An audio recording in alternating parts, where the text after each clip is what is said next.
Hello all and welcome to British Monarchy Marathon. To start us out on our marathon, you can actually go way back to before William the Conqueror, before Richard the Lionheart, to Egbert, the King of Wessex. Back then, England was broken up into different areas with multiple kings. If you want a better explanation of this, I definitely recommend Useful Charts' video on Anglo-Saxon Kings family tree. Unfortunately, there isn't a lot of representation for royalty in this time period. However, we do have a few, starting with Vikings.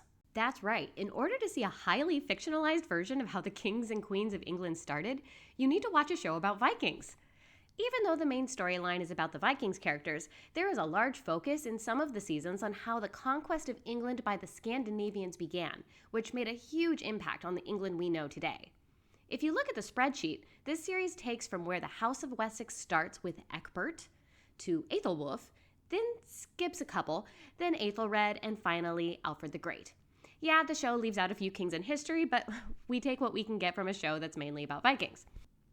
If you really are only here for Egbert and his descendants, FYI, they don't show up until Season 2, Episode 1, and overall are probably only in about 30% of the show, some seasons more than others. So what ratings would I give Vikings? I really enjoyed this show. It made me like Vikings, which I did not think would be a thing. Who knows, maybe someday I'll create a TV movie marathon about Scandinavian history. I watched this from beginning to end. Lots of different main characters to become attached to and watch grow. Actually, if you don't like following separate characters and plots, Game of Thrones style, this might not be for you. Sex and nudity. There is a lot of off-screen and above-the-waist only sex and little to no actual nudity, probably because the show was put out by the History Channel, so they most likely had to hold back, unlike what, Showtime would have done with it. However, I am still going middle of the road because of this guy. I'm pretty sure it was in his contract, must show chest as much as possible. No, really, it's because there is enough inappropriate innuendo and references to things like incest that young eyes should still stay away. Violence and gore. For a show about very violent Vikings, I wouldn't say they held back, but I've definitely seen worse. Not to say that there isn't a scene where you see a guy's colon dragged out of his body and just hanging out there, but still. For someone like me who doesn't particularly enjoy the overly grotesque, it wasn't that bad. They do a good job of showing off Viking battle tactics via other cultures. Moving on, the next show in our marathon would be The Last Kingdom. Even though they're not related, the transition from Vikings to the Last Kingdom is an easy one. It continues the plot of the growing and evolving tensions between the Saxons and Scandinavian invaders.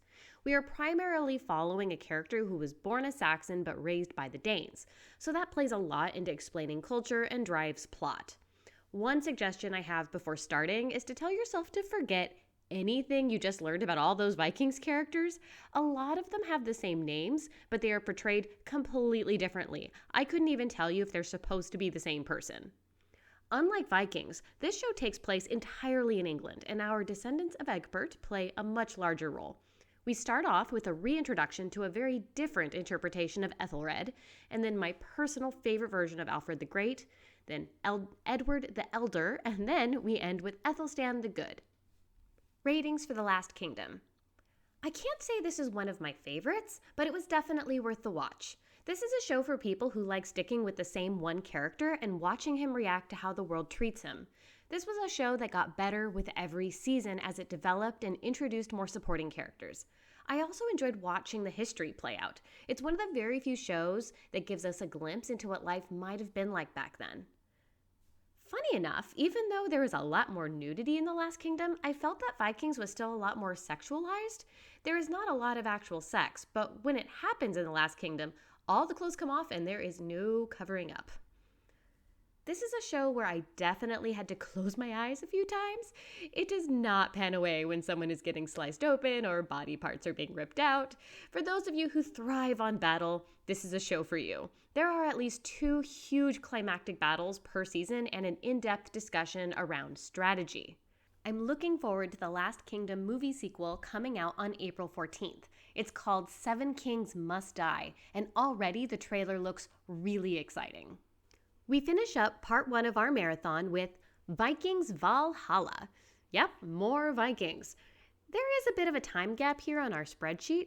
We jump from where the Last Kingdom left off in 925 and jump to around year 1000 with Ethelred II. England is still united, but now the Danes have taken quite a bit of land, called the Danelaw. This is a really interesting time in British monarchy history because you see the crown passing to a foreign ruler. We start with Aethelred the Unready, then Edmund II, then switch over to our Danish kings, Svein Forkbeard and Canute the Great. At the time of this recording, they just released Season 2 and have announced there will be a third season 2024. If you know your history, you know they've already introduced some pretty important characters to the future of the monarchy, and I'm curious to see how far they go. FYI, similar to Vikings, I would estimate this show is only around 35% about our kings and queens of England. Instead, we primarily follow a group of Greenlanders and Danish royalty. Ratings for Vikings Valhalla. Unfortunately, that 35% that takes place in England is the only reason I'm still watching. The Vikings characters are just not as interesting to me as they were in the original show. Not to say that the show isn't good, it just wasn't for me. I am much more interested in what's happening between Queen Emma and Earl Godwin. I am here 100% for that. It's pretty tame so far. Lots of random flashing of women's chests and guy butts. So far, their most risque scene was in the very first episode, as if to say, hey, there's sex here, we promise, and then never again. Even though there isn't a lot of good romance in this show, there is a lot of good bromance. Do you like gore? Then this show is for you. We have eyeballs being ripped out, blunt objects being forced through people's bodies, tons of torture in many forms.